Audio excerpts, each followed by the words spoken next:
নমস্কার সবাইকে। আজকে আমি শেয়ার করব আমাদের কুল গুরুদেবের আশ্রম। এই আশ্রমে আমরা গিয়েছিলাম গত ডিসেম্বর মাসে। এই আশ্রমটি শ্রীমৎ সত্যানন্দ পরমহংস দেবের আশ্রম। এই যে দেখতেই পাচ্ছেন সত্যানন্দ ব্রহ্মচারীর মন্দির। এই মন্দিরটি এত সুন্দর। এই মন্দিরে গেলে মনটা একদম পবিত্র হয়ে যায়। মনের সব কলুষতা যেন জলের সাথে ধুয়ে মুছে পরিষ্কার হয়ে যায়। এই মন্দিরে গেলে অনেক ভালো লাগা কাজ করে। গ্রামীণ পরিবেশে এত শান্ত স্নিগ্ধ একটি আশ্রম, যে আশ্রমে গেলে ফিরে পাওয়া যায় মানসিক প্রশান্তি। এখানে আছে খুব সুন্দর একটি বটগাছ।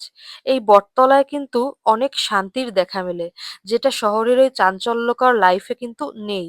এখানে গেলে গ্রামীণ পরিবেশের সাথে নিজেকে একদম মিলিয়ে ফেলা যায়। দেখতেই পাচ্ছেন একজন মাসি ধান রোদ্দুরে দিচ্ছে। সুন্দর একটি দৃশ্য।